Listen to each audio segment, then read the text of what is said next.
vibrant in every atom, O hidden light, shining in every creature, O hidden law, embracing all in oneness, may each who feels himself as one with thee know he is therefore one with every other. Shanti, Shanti, Shanti.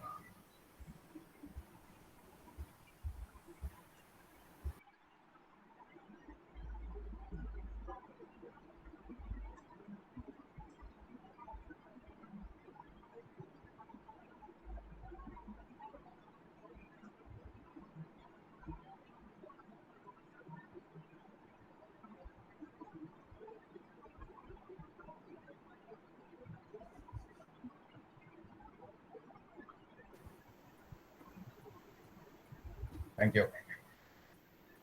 पूर्व निर्धारित कार्यक्रम के अनुसार आज के वक्ता doctor Rajiv Gupta अपने पसंदीदा विषय power and use of thought पर अपने विचार प्रकट करेंगे। बंधु राजीव जी पहले भी दिल्ली फेडरेशन के लॉजेस में उक्त विषय पर अपने व्याख्यान दे चुके हैं। डॉक्टर गुप्ता व्यवसाय से मेडिकल डॉक्टर हैं और इस समय वो ईएसआई हॉस्पिटल पंजाबी बाग न्यू दिल्ली में चेस्ट स्पेशलिस्ट के पद पर कार्यरत हैं। उन्होंने थियोसॉफिकल सोसाइटी 1989 में ज्वाइन की और वर्ष 2005 से वह सोसाइटी के आजीवन सदस्य हैं। उन्हें दिल्ली फेडरेशन के अध्यक्ष पद पर 3 बार निर्वाचित किया गया एवं इस समय वह शंकर लॉज दिल्ली के सचिव का पद संभाल रहे हैं। वह शंकर लॉज एवं थियोसॉफिकल टीचिंग्स में रुचि रखने वाली अन्य धार्मिक संस्थाओं में अक्सर व्याख्यान देते रहते हैं। आज की सभा की अवधि लगभग 45 मिनटों की होगी और उसके उपरांत आपके प्रश्नों एवं शंकाओं का समाधान किया जाएगा। आपसे अनुरोध है कि अपने माइक्रोफोन म्यूट रखें। इस सभा की रिकॉर्डिंग की जा रही है जिसे हमारे YouTube channel Indraprastha theosophical lodge पर अपलोड कर दिया जाएगा। अब मैं डॉक्टर राजीव गुप्ता जी से अनुरोध करूंगा कि वह अपने प्रबुद्ध विचारों से हमें लाभान्वित करें। धन्यवाद। आइए doctor. Thank you, Daniel ji. Thank you very much. Thank you very much for this invitation, Daniel ji. Although you had invited me earlier also, about 3 to 4 months back, but due to some reason, the meeting could not be materialized.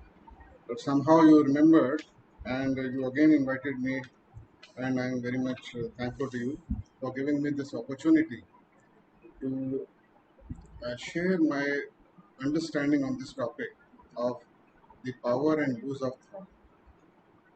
So what we will do is, first we will understand a little bit about the structure of thought.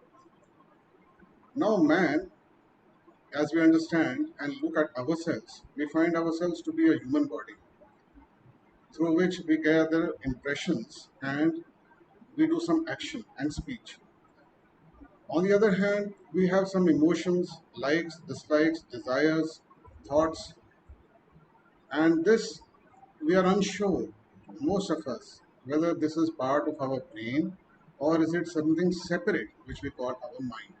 So it is not clear. But for the theosophical student, it is very much clear, as well as the Sanatan Dharma, that the mind and brain are different, that the mind can be dissociated from the brain, that the mind and the physical body, they can exist separately. A lot of evidence has been gathered indirectly in this regard, in out-of-body experiences, in near-death experiences. Internet is full of that. In all different types of lands and cultures, different people have claimed this, that they have been out of their body and they have seen their body lying, yet their personality, their thoughts, their feelings, their emotions, they remain intact.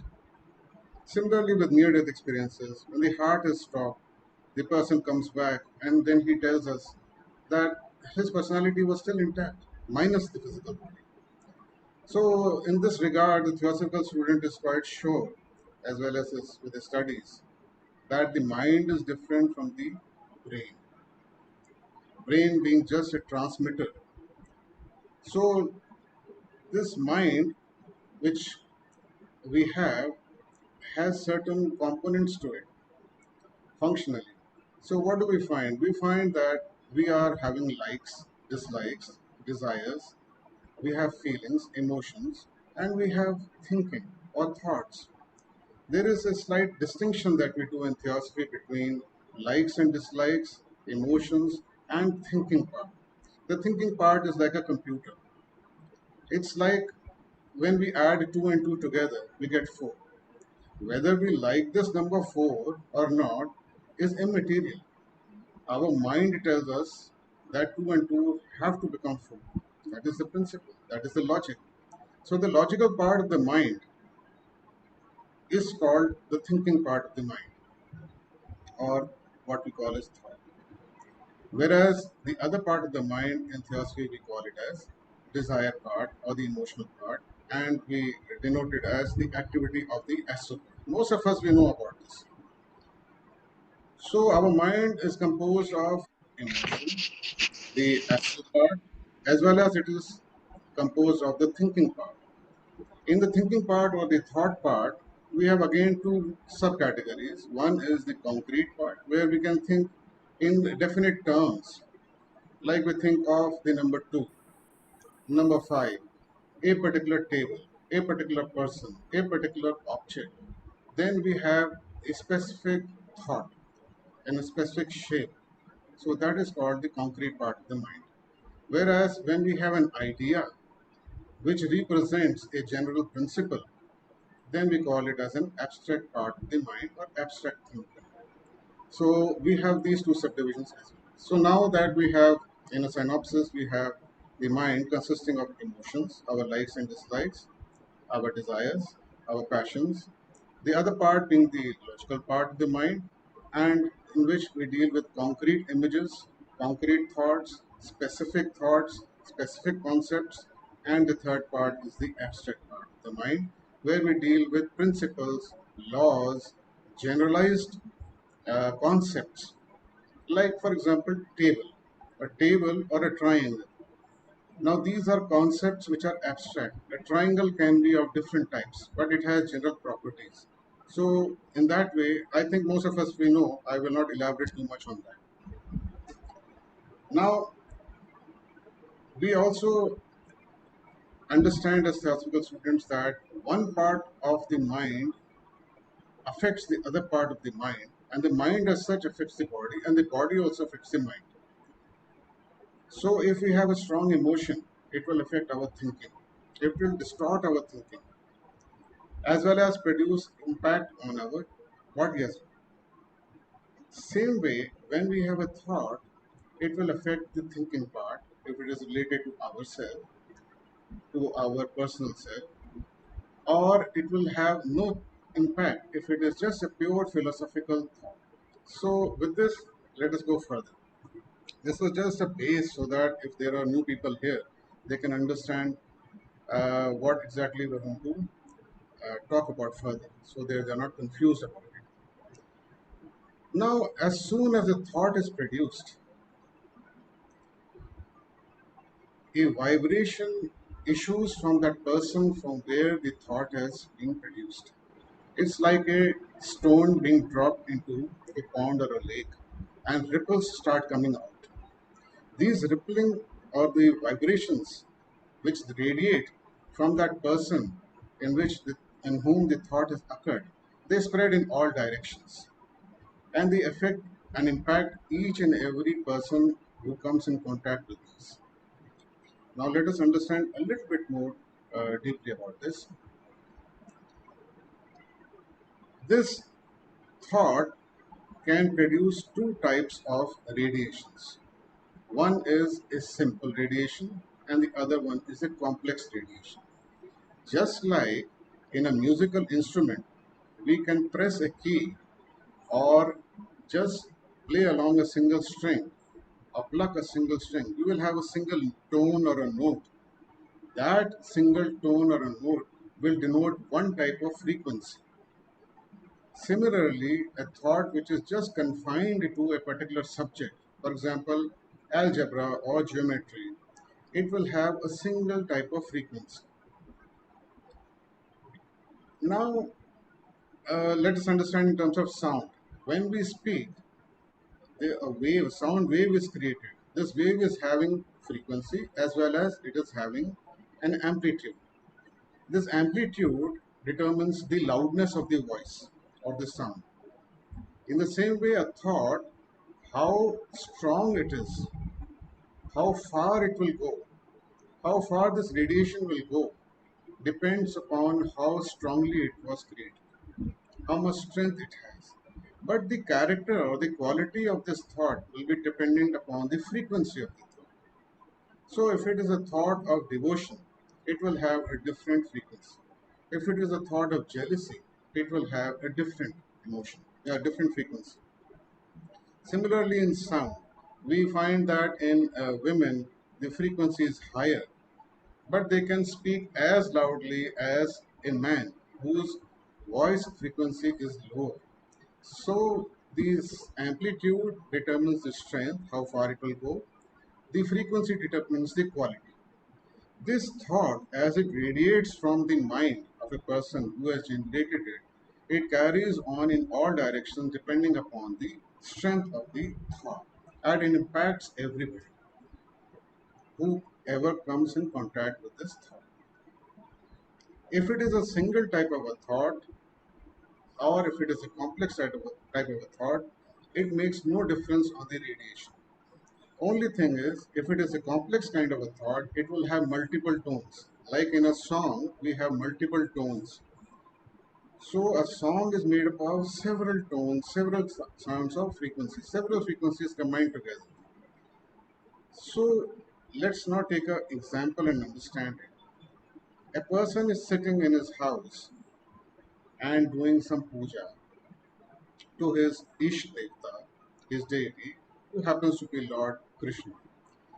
And as he starts to develop this devotion within him, this devotional feeling, this devotional thought, it spreads around him in this radiation, all around him.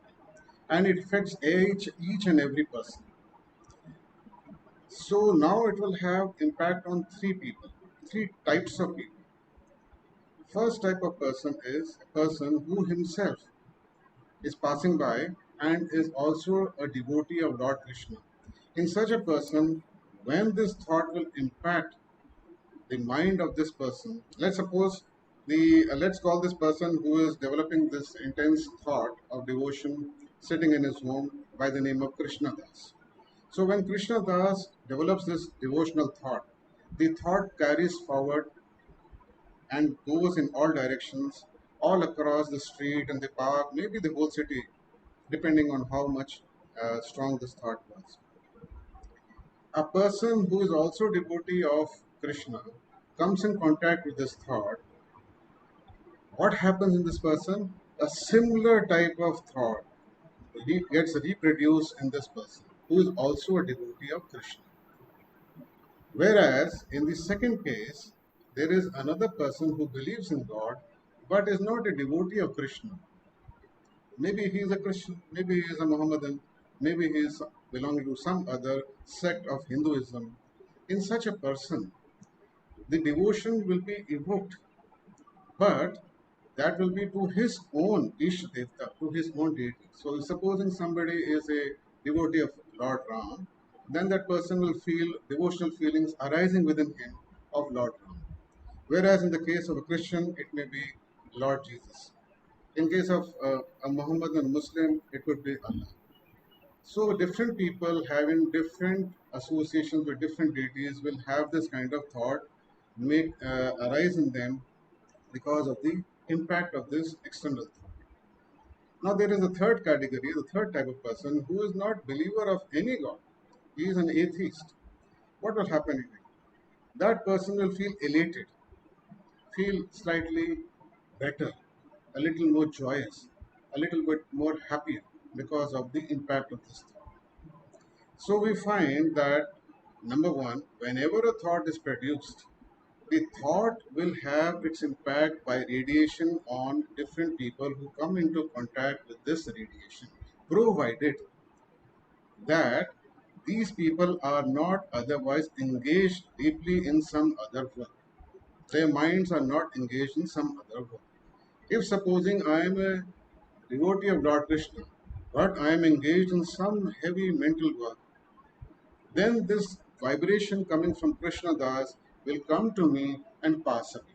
It will strike my mental body, it will strike my mind, but it will pass away.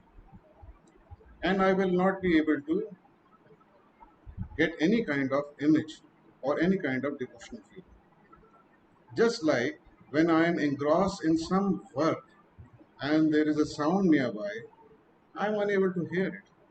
So just like if we are traveling in a train, we are talking to somebody on the phone, and there's some people talking around us, we are unable to hear them. Same thing happens here. This radiating thought will only affect or produce an impact depending on whether the person on whom the impact is being made is engrossed in some other work or not. If the radiation of thought is sustained over a particular period of time, or is it constant? Supposing we are in a temple, in a Siddha place, where there is a constant radiation of some influence,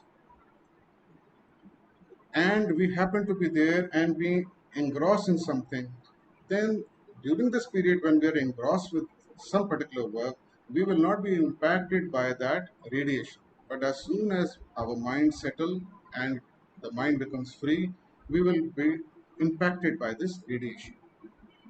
So, in this way, we find that if we go to some good places where there are good influences, and if we stay for some time there and let our minds settle, we may benefit from such visits.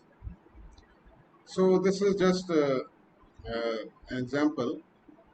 So, this is the first thing which happens when a thought is created. We are going to understand the structure of thought. Unless we understand the structure of thought, we will not be able to develop power and make use of it. So this is the first part that we have understood, the radiation part of the thought. The second thing which happens when a thought is created is that it makes a form. A form is made in the mental world, and this form has a definite shape and color. There are three classes of forms which are made when a single thought occurs. Let's understand the first class. The first class of form or thought form is made irrespective of who is making it. This form is the base, the way in which nature intended this form to be made. So, for example, if I have, let's again take the example of Krishna Das. Krishna Das has a devotional feeling and it is directed towards Lord Krishna, who is in front of him in the form of a picture. So, this Krishna Das is producing a devotional feeling. The form created by this devotion, a specific form created for a specific deity, by this devotion will create a form of devotion which will be similar to the form created by a Christian who has devotional feeling towards Lord Christ. This form is the form of and how the nature responds, how the mental world responds. It is inherent. So let me just try to tell you this because it might be a little bit confusing for those who have not seen these pictures in our books.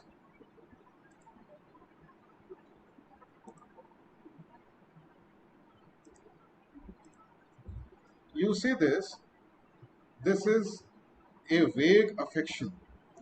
This is pure. This is from Thought Forms, a book by C.W. Leadbeater. So, in pictorial form, he has tried to make us understand how a form appears on the mental plane, astral and mental plane. So, this is vague affection, not specifically directed to somebody.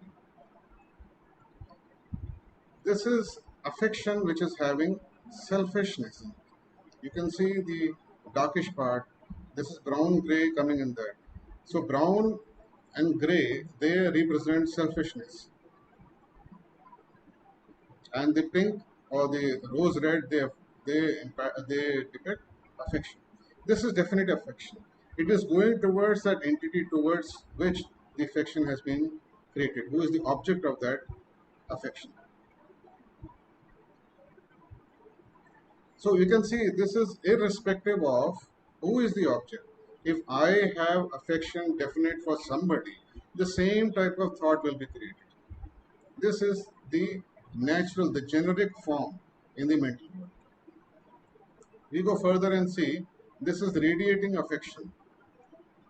So supposing we have affection for everybody and we radiate it from ourselves, and this is how radiation would happen. This is a protection form. So supposing somebody has a mother wants to send, has a feeling of protection, affection, wants to make the child safe because the child is going away somewhere. This kind of a form is made. Or when we purposefully make some forms, thoughts for protection, for protecting somebody, then these kind of thoughts, these kind of forms they are made.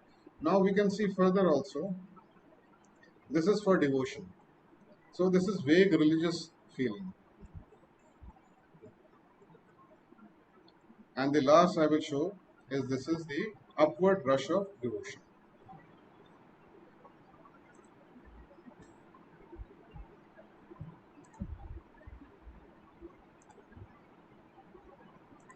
Now, with this, we understand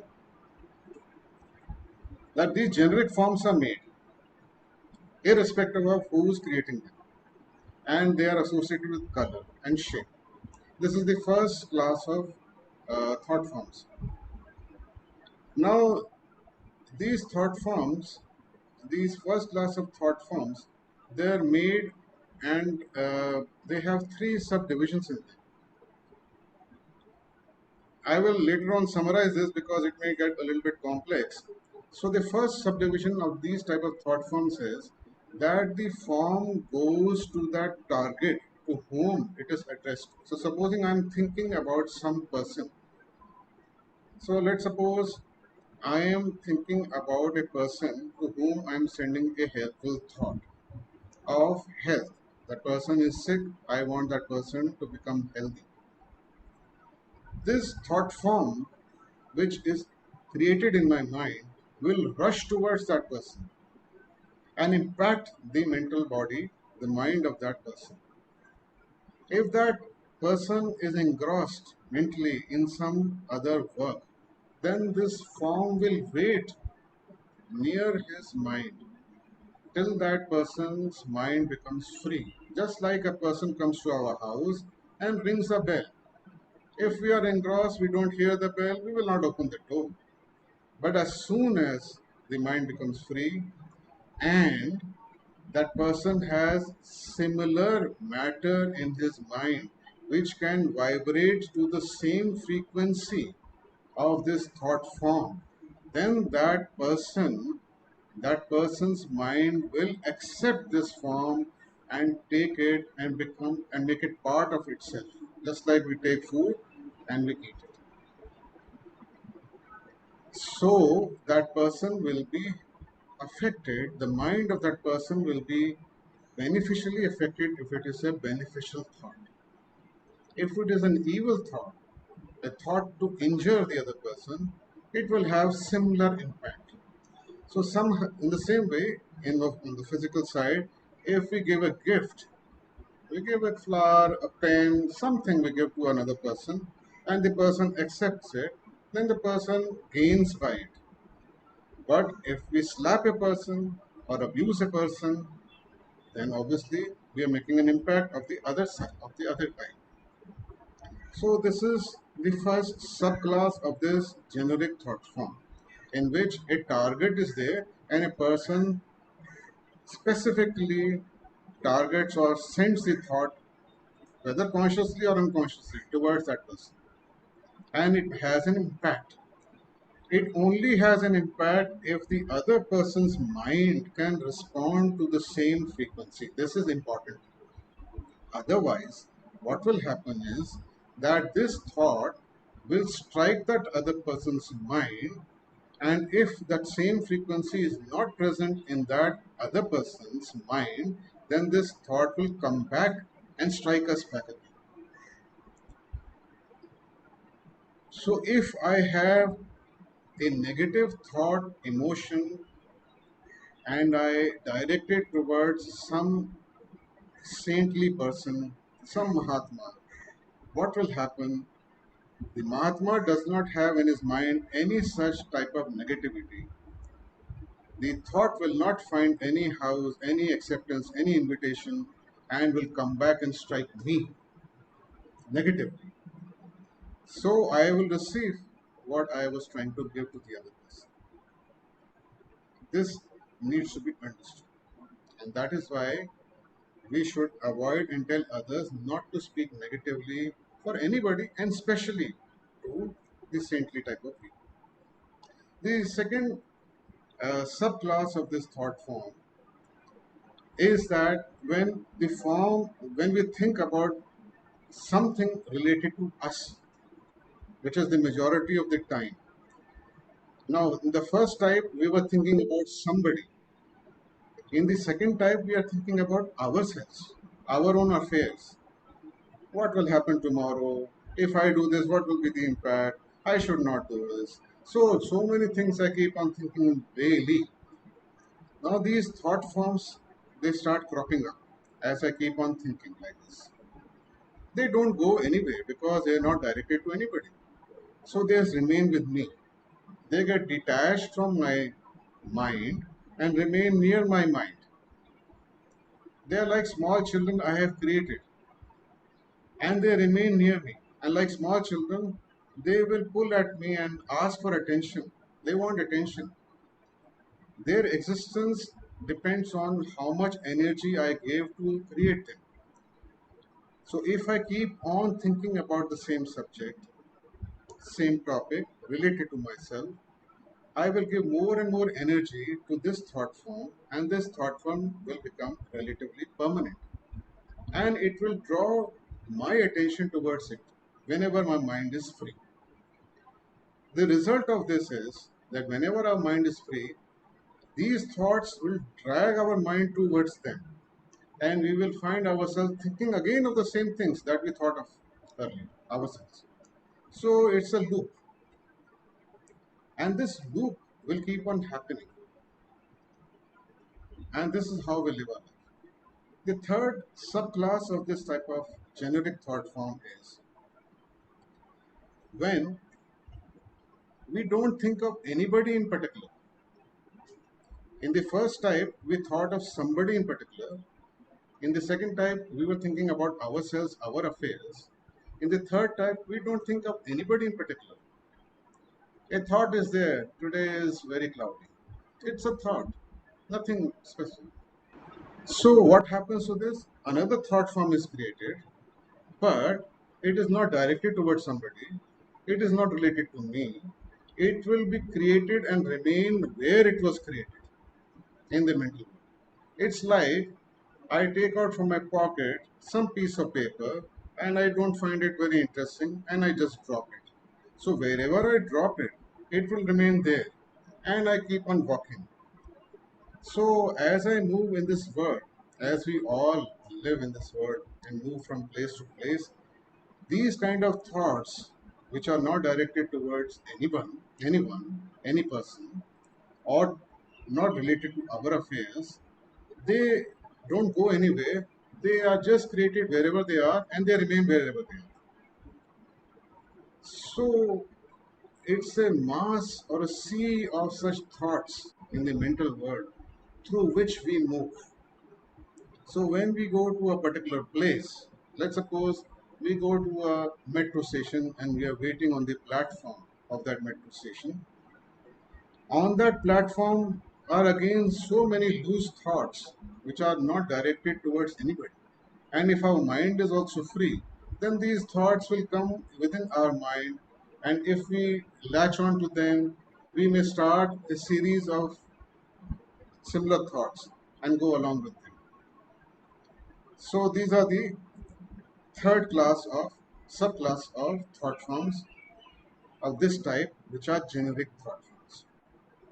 So we have dealt with one type of class of thought forms which have a specific shape and color, but they are determined by the nature around us. They have a specific shape and which we cannot influence. When we have affectionate thought for somebody, directed towards somebody, this type of form will always be created with this color. We can't influence it, we can't change it. This is how nature intended it to be. We can't do anything about it. Second type of thought form is when we think of ourselves in some place. So supposing I remember I was in Goa, or I was in some hill station, or I was near the sea somewhere, and I am thinking about that place, and it is an actual place, then my thought of myself, my figure, will be carried over there physically. It will go there and make a form there in that physical place. So supposing I am thinking of the sea, let's suppose a beach in Goa, where I saw the dolphins. I was on the boat and I saw the dolphins and I was very happy. And I recollect that and I want to see it again. What will happen is my my whole body, the form of my body will be transported there. It will be reproduced there. Any clairvoyant, anybody who is sensitive, can see that form there, even though I am not there, but it can be seen there. So this is a second class of thought form.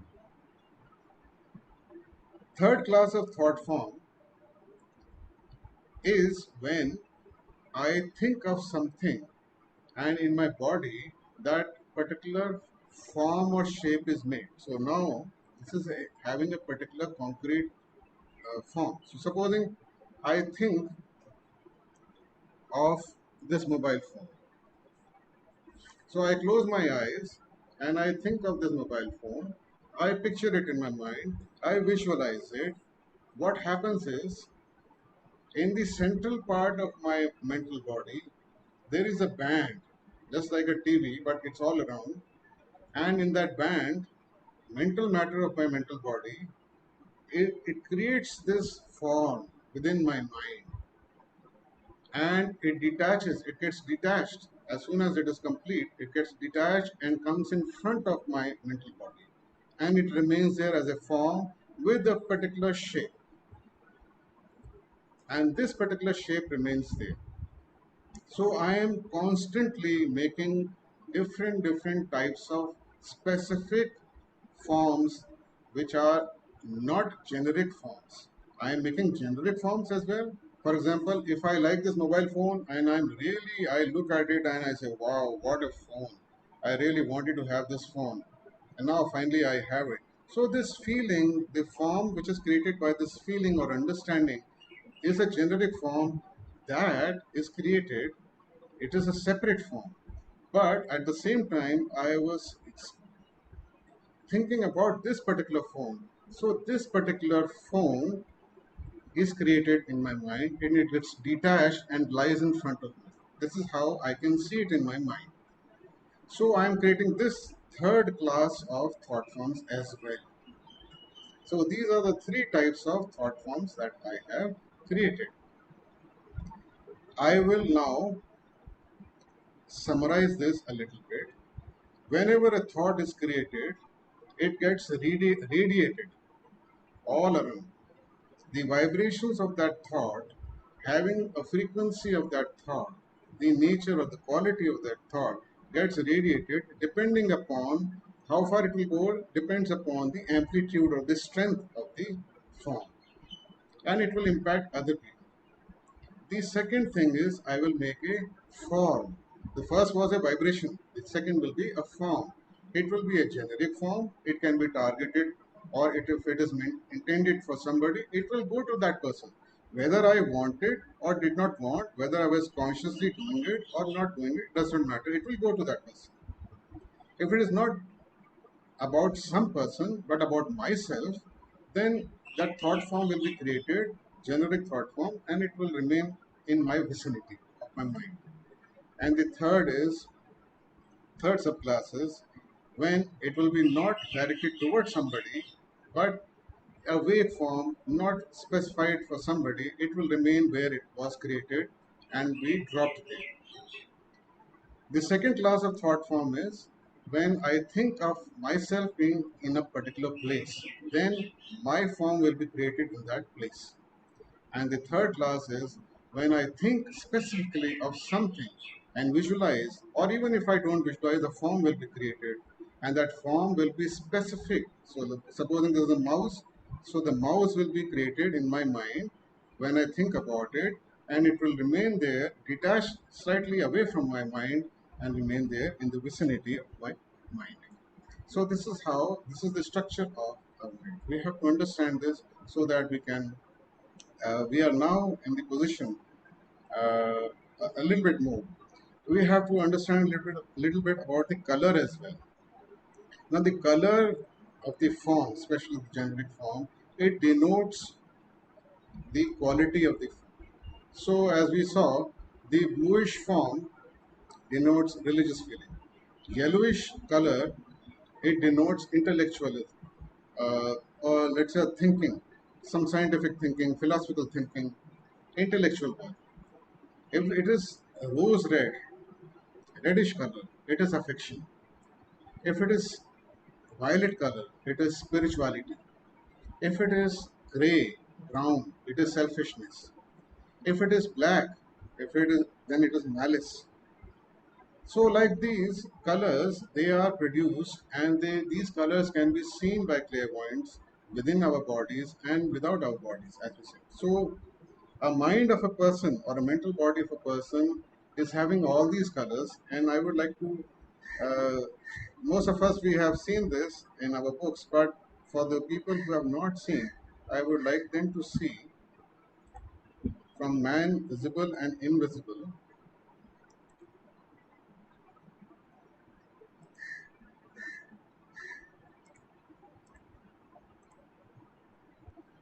An average person's mental body.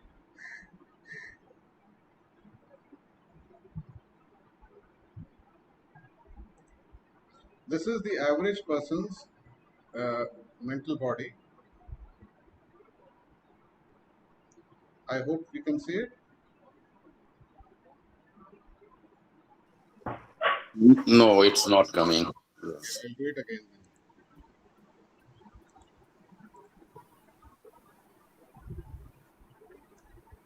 Now it's coming, I think. Yes, yes. We can see the physical form within, and all around the whole ovoid shape is the mental body. And different colors, they denote different types of constant emotions and thoughts within the mind. So a person who can see this, if there is a large amount of violet color, and the violet color being of very fine frequency, then that color will be seen in the top part of the person, and that will denote high spirituality. If the lot of orangish color is seen, that shows a lot of ambition. If we see a lot of dark brown color, that shows intense selfishness. If we see a lot of brownish gray color, uh, hard brown color, then there is depression. So many things are seen and they have been described. So this was just to let us know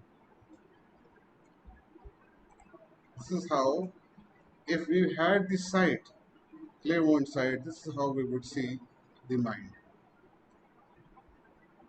Now, so the quality of the thought, it gets represented in color. Like I just said, affection, devotion, spirituality, you have ambition, jealousy, hatred, anger, so many things. But there are certain qualities which are not shown as color, like loyalty, courage, joy, truthfulness. These are not depicted by any color. They are seen by the people who can see by the shape and the structure. of the mind itself. The outline, the various striations within the mind, they depict all these things. So a person with strong will have a sharp outline of the mental body.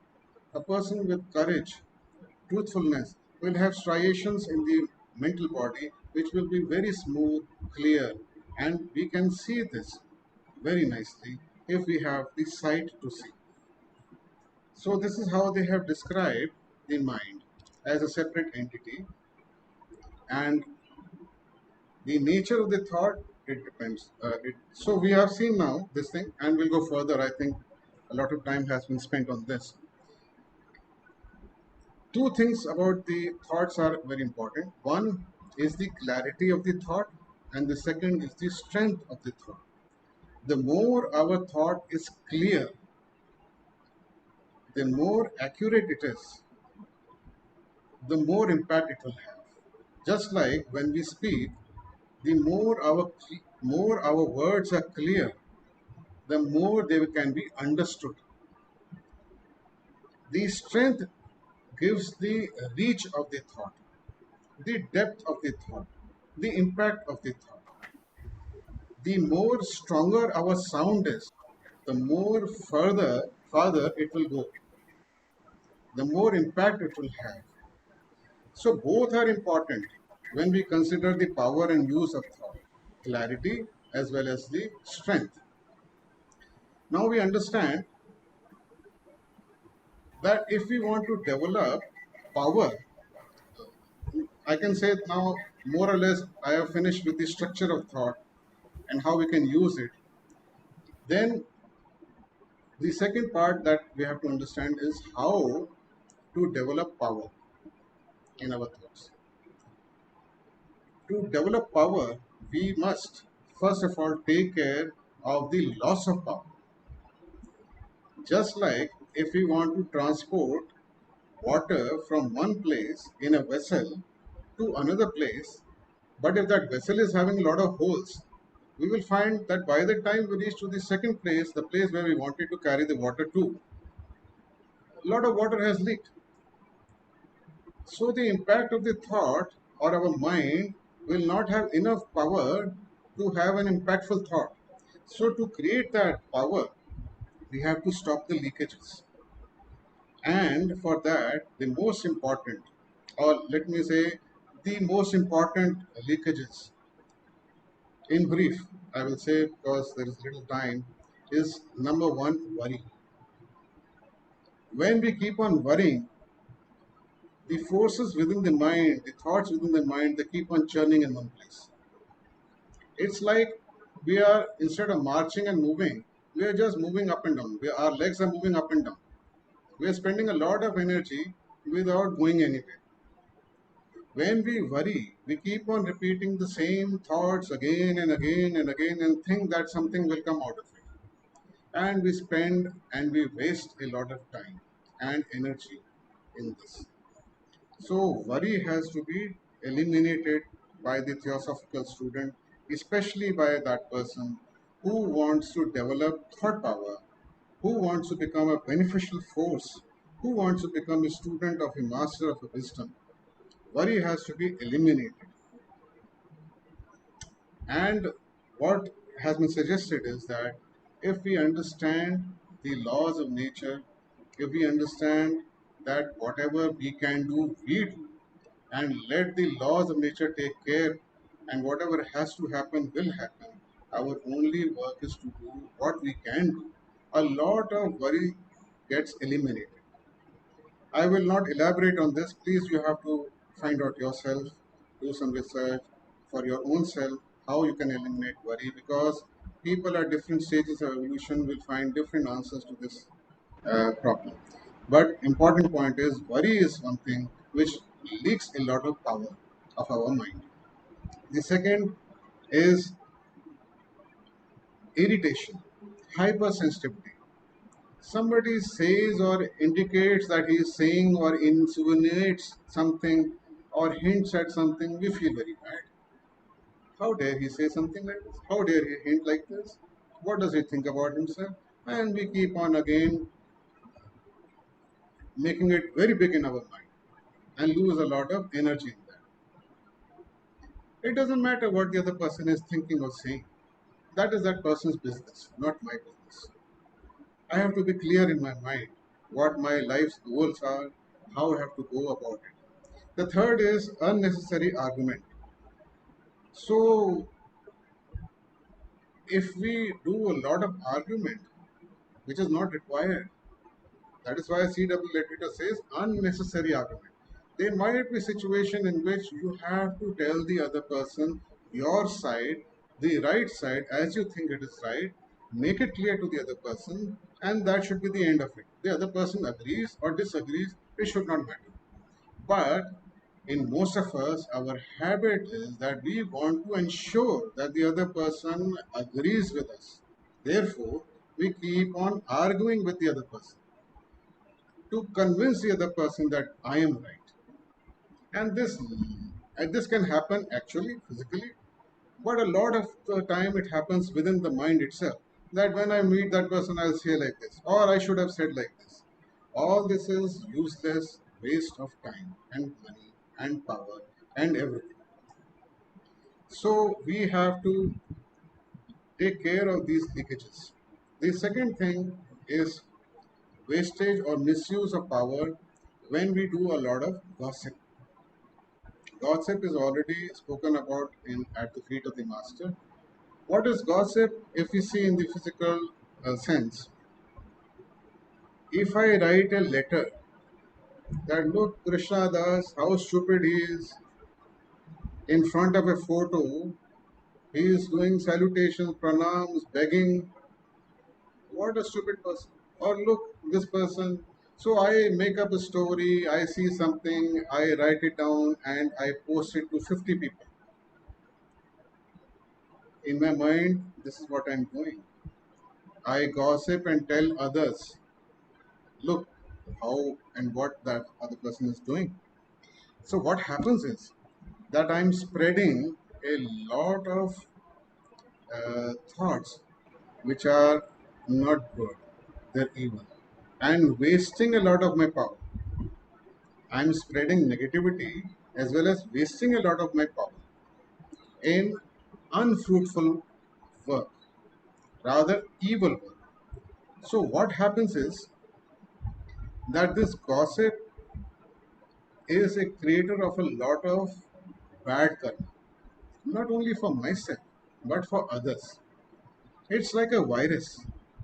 I have an infection and I pass it on to 50 other people. Those 50 other people also pass it on individually to 50 other people. You see on WhatsApp what is happening. I get a message. I find, oh, that person is doing, my neighbor is doing like this. And I send it to other people. The other people also do this, and it keeps on circulating. So, since we have seen the structure of thought, what we are doing in the mental world, we are creating a huge amount of negative thoughts. Individually, I might have created only a few, 20, 30, 50 thoughts of one type. But the impact of that is immense. So gossip has to be eliminated because it is misuse and wastage of thought power. Anger and other negative emotions are similar to that, and they have to be eliminated as well if we want to develop thought power. Then negative emotions have to be eliminated. They It's negative emotion like anger is like suddenly you lose a lot of power in one direction.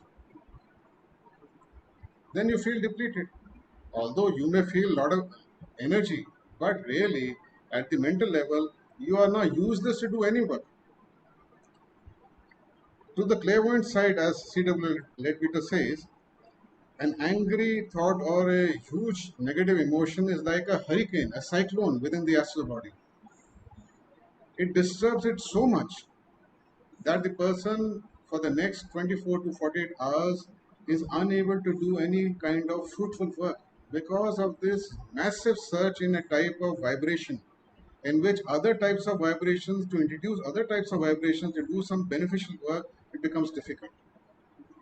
So we have to eliminate anger and other type of emotions which are negative. The third is we have to eliminate recollection. No, these two are like anger and other negative emotions and gossip. They can be introduced or they can be provocated from outside. We hear something, we see something, we are told something. They can be propagated and we then propagate them, we then spread them. But there are certain things which happen within us, and those are the recollections of those past happenings, the memory part. We remember certainly that some time, let's say 3 years back, some person spoke to me like that. How dare he speak like that to me? So I keep on now elaborating on that thought. So this is misuse of memory, wrong memory.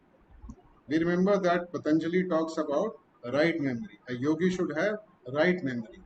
Lord Buddha talks about right memory. Patanjali in Yoga Sutra 20 of the Samadhi Path, he talks about that the person should have right memory, a memory which will help the sadhak in his pursuit of yoga. These kind of memories, they will only keep us back.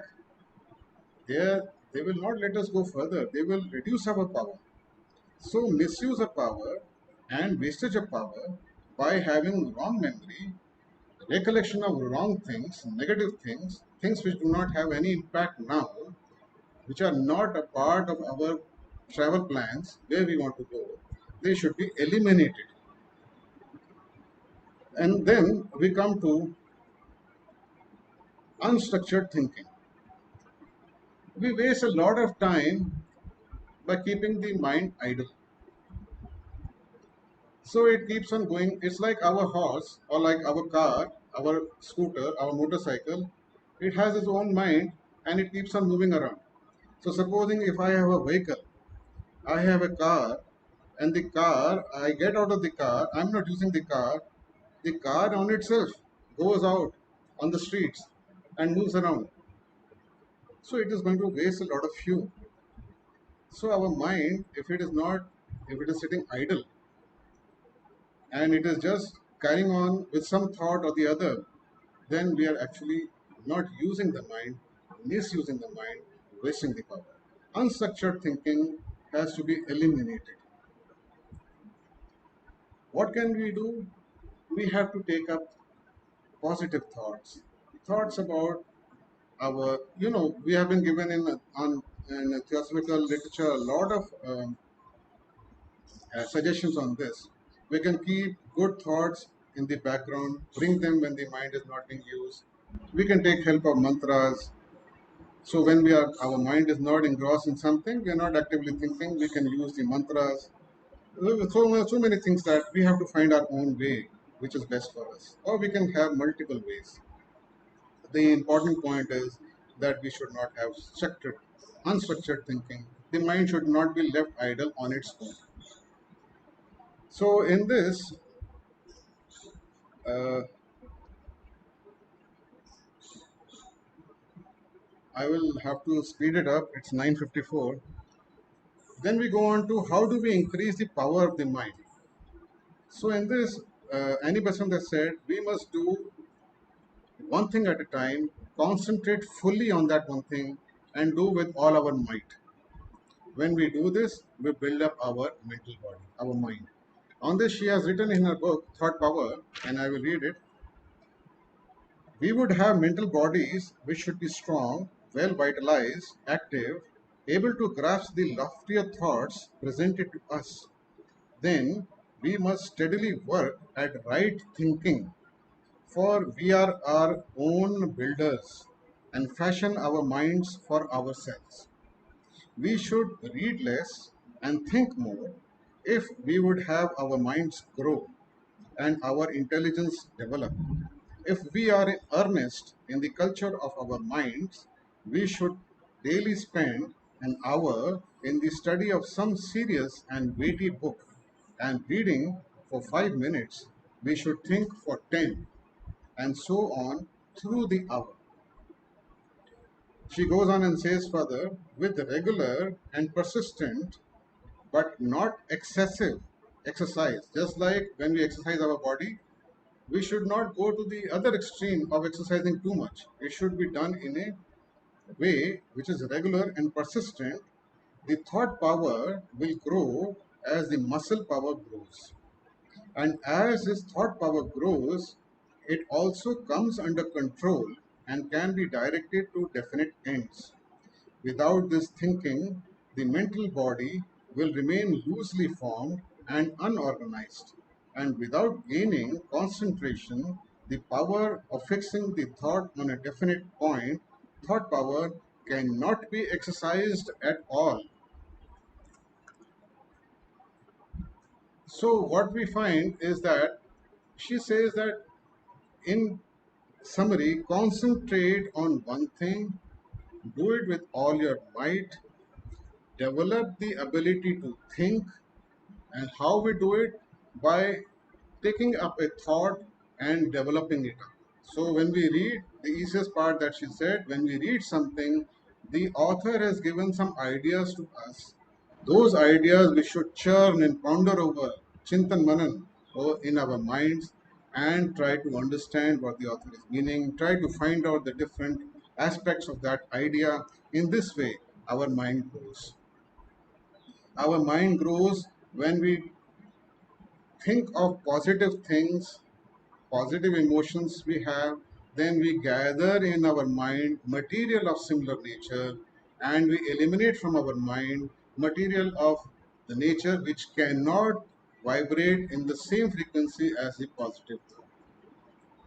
So, in the mental body, in the astral body, when we accumulate a lot of matter having frequency of good thoughts, elevated emotions, then the negative part of our mind, of our astral and mental bodies, they are unable to match with the frequency of those elevated thoughts and they slowly start disintegrating and they get dropped away from our. This is the way in which we purify our minds and make the mind strong. So this is one thing that we have to do. Concentrate on one thing, do it with all our mind. And the third thing is we have to be the master of our mind by giving the mind what it needs to think. Not that the mind will think on its own and we will take up that thought and think it over. We decide what we want to think. We are the ones who will give the subject to the mind and what the mind has to think. We are the deciders. I will decide, not the mind, what needs to be thought about. So, fourth thing is I will live a disciplined life, a principled life. So, I determine my principles, how I want to live my life. I can take help of Buddha's Panchsheel. I can take help of Patanjali's Yama and Niyam. I can take ethics and morality or whatever principles I want to have, but they should be of my own making. I should have thought them over. I should have made, yes, I will live my life in this way, and my mind will think in this way. I will not violate these principles because I have decided to work and follow them. So, this is how we increase the power of the mind. And the last thing in increasing the power of the mind, especially for Theosophical students, is that daily, and I am saying again, daily, we should practice focusing on the master. We can call it meditating on the master. We choose a master, we select a master, that Mahatma, and we daily, for whatever time, 2 minutes, 5 minutes, 10 minutes, 15, whatever time you want to have, and you send good thoughts, you have elevated thoughts, you have reverential thoughts. You know, we have three stages in devotion. First is respect, second is reverence, and the third is worship. So, depending on who's where, we can have devotional thoughts for the master. So, as we develop this relationship with the master, the important thing is we're developing a relationship with the master. A link is made between the master's mind and our mind, between the master's astral body and our body. This has been described by C.W. Leadbeater. This is an active link, a channel of communication. It's like we have found a way to communicate with the master wirelessly. And we are, although we may not feel and be able to see and respond and know that the master responded, but if we are confident about this, our study of the structure of the thought and everything, then we are sure that the master and we are having, and I are having a communication. This communication daily, as it is strengthened, will help in increasing our thought power, will help in stabilizing the mind. It will help in improving our ability to help others. The disciples of the master, they are given a particular ability that they can bless other people in the name of the master. So when they say, may the master bless you, then actual blessings from the master, they flow through the disciple to the other person. So they are tapping onto a higher power. So in this way, if we do this, though we may not be accepted disciples as yet of the master, yet still we can tap this power. And this is one of the ways, very important way for the theosophical student who understands this, to make use and increase the power of the mind, thought power. We also understand that clarity of the thought is important in having an impact.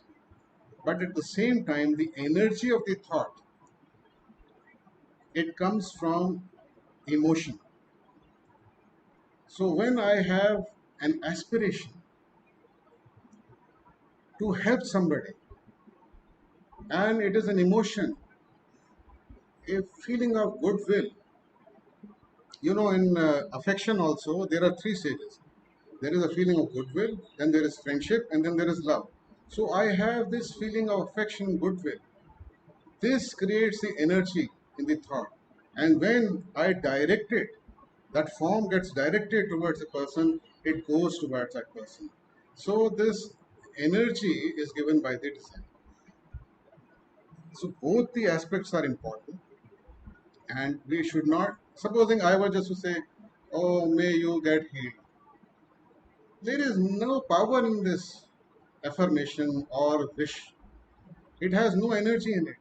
It is like it's like you know, it's like I'm telling somebody, please do this. That person doesn't even listen to me. It has nothing in my power. My sound has nothing in this. My voice has no power in it. So to make it powerful, energy has to be given to it, and it comes from positive emotion. With this, I briefly close the part of the power, building up of the power. Now we go on to the use. And as we all know, as students of theosophy, that helpful thoughts have to be generated and directed towards people. The goal, the goal is to use thought power to help and elevate other people. All the people that we meet and all the people that we have in our mind to help, we have to use this thought power, and that is the goal of developing this thought power. So when we develop this thought power and we have a particular person in mind, so we have a single person to whom we can send this thought. It is a helpful thought. If that person is diseased, we help him to come out of the disease. If the person is facing difficulty in life, we help that person in trying to come out of. Just like physically we help a person, in the same way at the mental level we help the person. And the more powerful our thoughts are, the more help we can give, provided we do it in the right way. So we give helpful thoughts, thoughts of courage, of health, of protection, of confidence. So many. I mean, there are so many. We have so many instances in which we can help. The second is we give it to a group of people. The first is we give it to a single person. The second is we give it to a group of people. We are living in groups. Man is a social animal. We are all living in groups. We have a group of a family. We have a group of where we live, a community. We have a group of a city. We have so many groups. So we can send thoughts to a group also. Then we have the world at large. So the third part is we can send helpful thoughts to the whole world. So in this way we can divide.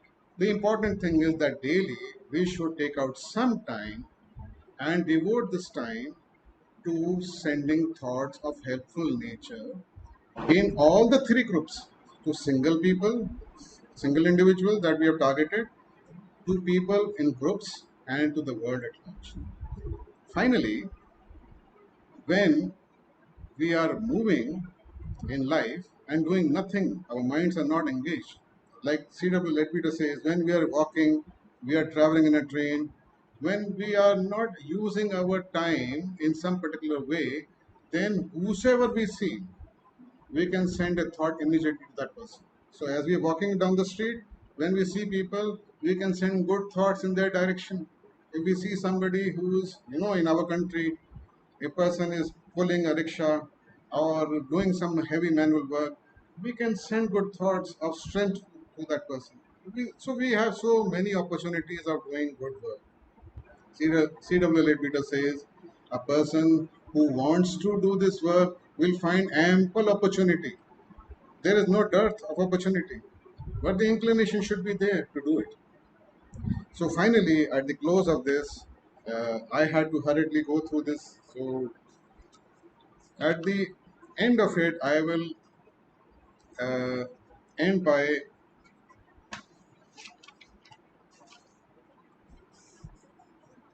the words of C.W. Ledbetter as he is given in his book, The Use and Power of Thought. It's a very nice book. And the last paragraphs that he has written is, by steady, regular practice, great good will be done. For we again strengthen by using it. And so, while we are developing our own powers and ensuring our progress, the world will be helped by our kindly efforts. I remember seeing in an American book on mind cure a passage which illustrates exceedingly well what should be the theosophical attitude with regard to the duties and associations of daily life.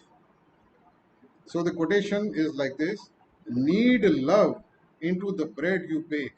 You know, when women they take the flour and they atta gunte hain na? So knead love into the bread you bake. So a woman who is making bread, who is just kneading the flour, she can send love into that. Wrap strength and courage in the parcel which you tie for the woman with a weary face. So you are a shopkeeper, you are, you know, in a box you are putting the things which you are giving to that, and the woman is very, whatever. The basic point is, if somebody, you see somebody who is a tired face, somebody who needs some strength, is having, is, you feel is weak, you give something with the thought of strength to that person. And the third thing is in this is hand trust and candor with the coin that you pay to the man with the suspicious eyes. So you have a person to whom you have to hand over something. That person is not happy about you. He's looking suspiciously. You hand over whatever you're handing, but with trust. You give a trustful thought to that person that, look, I trust you. Though you may think that I am not trustworthy, but I am trusting you. So need love into the bread you bake, wrap strength and courage into the parcel which you tie for the woman with the weary face, hand trust and candor with the coin that you pay to the man with the suspicious eyes. The quotation is closed, and the last paragraph, C.W. Ledbetter says, quaint, strange in expression, but lovely in its thought. Truly, the theosophical concept that every connection is an opportunity, and that everyone whom we meet, even casually, is a person to be helped. Thus, the student of good law goes through life distributing blessings on all about him, doing good unobtrusively everywhere, though often the recipients of the blessing and help may have no idea whence it comes. Never forget that in such benefactions, every man can take his share, and every man ought to take his share. All who can think can send out kindly, helpful thoughts, and no such thought has ever failed. I forgot to say one thing, that in the thought power part, if we are confident, if we actually believe, the more we believe, the more confident we are that our thought will have an impact, the more powerful it will be. So he says, no such thought has ever failed or can ever fail. We may not always see the result, but the result is there. And we know not what fruit may spring from the tiny seed which we sow in passing along our path of peace and love. So, thank you, friends, for patient listening. Thank you, Brother Taneja, for giving this opportunity. Thank you very much. Oh, thank you very much, brother. Thank you for the beautiful explanation of thought power. So although we have time constraints, yet if somebody wants to ask something or add something, very learned and senior members are attending this meeting, they are most welcome. We can spare 4 or 5 minutes more. Thank you. Rajiv ji, hello. Yes, brother. Yes, brother. Lokhande speaking. Yes, brother. Yes. बहुत ही बढ़िया ढंग से आपने जो process है, thought forms कैसे बनते हैं और किस तरह से एक दूसरे को मदद कर सकते हैं, इसके ऊपर बहुत अच्छा प्रकाश डाला है. क्योंकि ईश्वर ने मनुष्य को विचार नाम की जो शक्ति दी है, क्योंकि God thinks in the man, जो कहा गया है, उसके ऊपर बहुत ही उचित तरीके से आपने जो एक्सप्लेनेशन किया. Thank you very much. Thank you.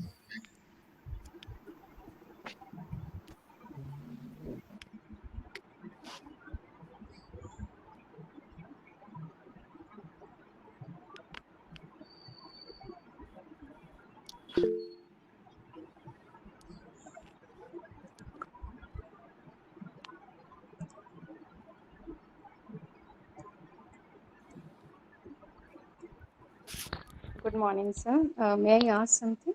Yes, please. Actually, as you have described very, very beautifully about the thought power and how to use it, and also you have thrown light on the leakages, and that is very important. I think that to purify ourselves before using this power, so that we shouldn't be able to hurt anyone. In this regard, I would like to ask that if I can sense that someone is negative towards me, so in that case, of course, if I'm elevated enough, I can send him or her good thoughts. But before that, is it not important to shield myself so that those negative things will not be able to have impact on me? So, sir, what is your idea about it? Thank you. Yes, sister. Perfect shield is if we don't have any matter in our mind which can respond to that negativity which is given to us. That is the perfect shield. Although for the students, this creation of shield and shells, there are two things. One is a shield, which is a local area covering, and there is a shell. Both are described in theosophical literature, and how at all levels, at etheric level, at astral level, at mental level, how they can be created by the, but they have to be learned by, and they have to be taught, but they have been mentioned. The perfect shield, the perfect shell, the perfect way to avoid or not being affected by negativity is not to have negativity within us. Like I gave the example of a Mahatma to whom we send negative thought, it will come back and strike against us. So that is the only way, if you ask in the ideal sense. Otherwise, I can ask you to read The Hidden Side of Things by C.W. Leadbeater, in which he has talked about how the shields and the shells can be created. He talks about it when you go for meditation or you're in a place. So he talks about various situations in which these are beneficial, and what are the limitations and what are the things that we have to be careful about while creating them. I hope I've answered. And Brother Shinde is there. Maybe he can, and other senior members, Brother Lokhande is also there. They can perhaps shed more light on this.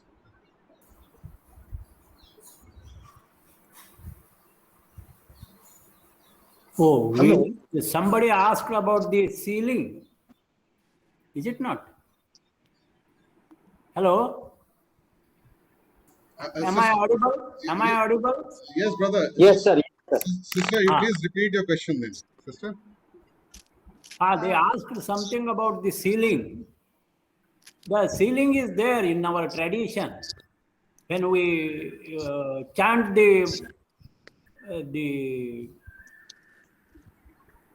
the mantras, actually a protective wall is formed around us. Daily morning, having such chanting of mantra, especially the mantra of Om Bhurvuvasvaha Om Saviturvarenyam Bhargo Devasya Dhimai Dhiyo Yo Na Prachodayat. This Gayatri mantra itself acts as the Digbandha. So no negative thought will come. If at all they come, they rebound. So that kind of effect is there in the invisible world. What I want to share, I congratulate Gupta ji. He nicely explained, and I am very happy to listen him. He explained very nicely, slowly, and he had a good force behind his thought. He had a very clarity, and I must congratulate him for this kind of talk given to the Theosophical members. So, what we have to remember about the thought, when we fill our minds with the thoughts of Theosophical ideals, then naturally we create an aura around us, and our world becomes a protective world and beautiful world, because thoughts are they have power, as it is said, and they are digitally living even after your physical death. That is what it is said. Then what kind of theosophical ideals must be behind our mind are the ideal of universal brotherhood, which is included in the first object of the Theosophical Society. We are living these ideals. The ideals are not concepts merely. So we have a clarity of thought. We have this nucleus of universal brotherhood in our mind, is included in the first object of the Theosophical Society. So this is the first ideal thought, needs to be the base of our mind. Then second ideal thought must be the tolerance, which is included in the second object of the Theosophical Society. Tolerating and listening to all teachings of the religions, science and philosophy, all that we must need to have tolerance. This thought of tolerance is there in our second object, which says not only tolerate but also encourage the study of science, philosophy, and comparative religion. Then the third ideal that we must have in our mind, that is of knowledge. Which knowledge is important? Knowledge of self-knowledge. Who am I? So that ideal again must be at the background of our mind. With these three ideals, which are included in our three objects of the Theosophical Society, then, as I said, these ideals must not be mere ideals. If they become mere ideals, then they become idol. And we, the members of the Theosophical Society, are not the idol worshippers. So, with these ideals at the background of human mind, or of the mind of the servant of the Theosophical Society, he goes forward to serve the others. That is the fourth ideal he expresses outside the world. So he begins to serve the other. And above all, we have, as Gupta ji boldly said, about masters of the wisdom, and you must have thought of the master. We can say instead of master, we are believing in the perfected beings, perfected living beings. There are in Himalaya, there are perfected beings who are working not in the physical world but in the invisible world, always blessing others. And if we have thought of that ideal, then perhaps all these 5 ideals of the Theosophical Society, when we fill our minds with thoughts of these 5 ideals and try to live with these ideals perfectly, our world will become a beautiful world. And that is why masters have told, come out of your world. So this invisible world is the world of thought. We must observe this, and Gupta ji has explained so nicely.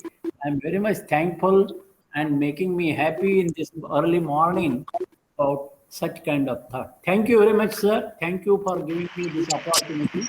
Gupta ji, thank you. Thank you, sir. Thank you very much. I have one question, if I'm allowed. Yes, yes. Okay, thank you very much, sir, for such enlightening thoughts. Wonderfully explained. I think all about on thoughts, how they are a perfect radiation, energy, frequency, vibration. So, although we'll go through recording again and again and listen to absorb the thoughts given, I had only one question which I could not understand. 3 examples in the beginning given, 3 subclasses of thoughts. One is, the first one was that thoughts are radiation. Whenever you think, they radiate. Second was, if you send some thought, if it's a good thought, it can be received at the same frequency. If it's not absorbed, it can come you back. And there was a third example given, a third subclass was explained with the example of a mice. I could not understand that. Maybe if we can explain a line or two on that. There was an example of a mice given to explain the third subclass.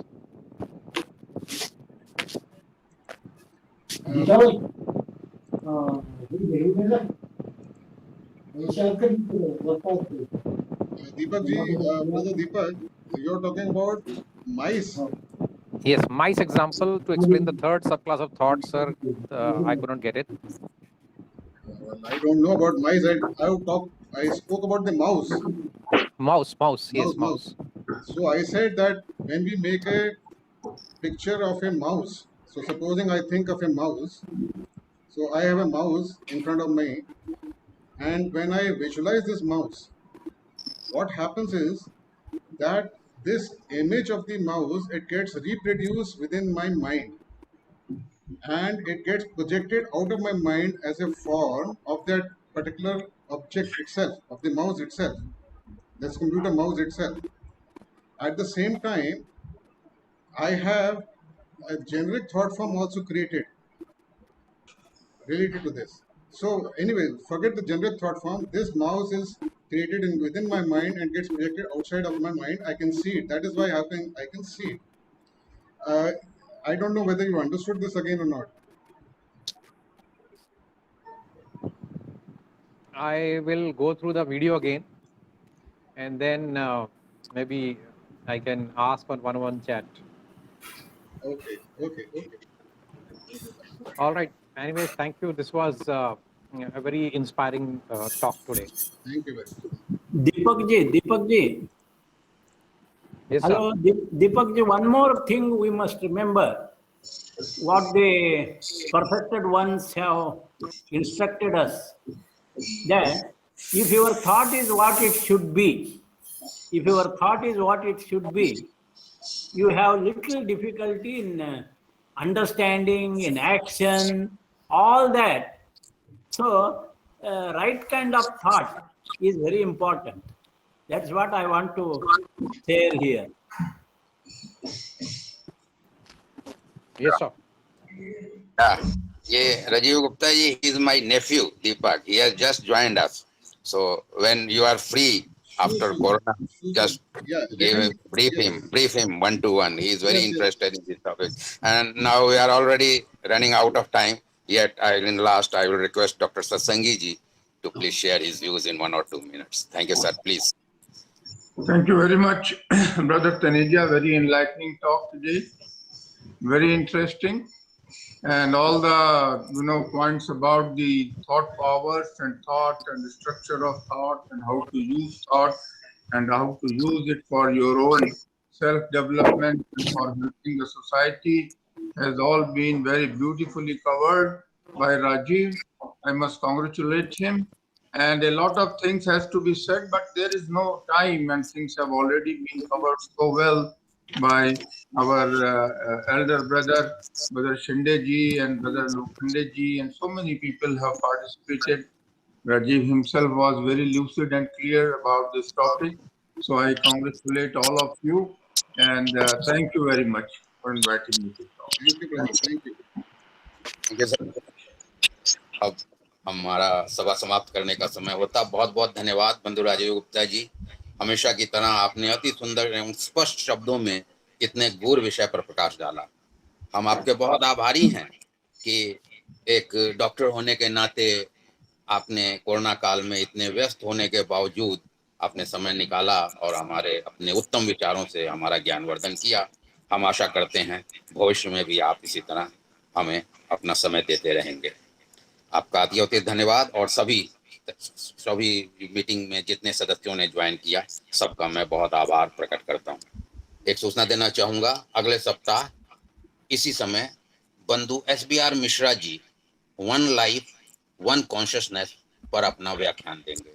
आपसे अनुरोध है हमेशा की तरह अपना सहयोग देते हुए इसी समय हमसे जुड़ें। बहुत बहुत धन्यवाद। अब मैं आज की सभा शांति मंत्र के पाठ से समाप्त करना चाहूंगा। सर्वे भवन्तु सुखिनः, सर्वे सन्तु निरामयाः, सर्वे भद्राणि पश्यन्तु मा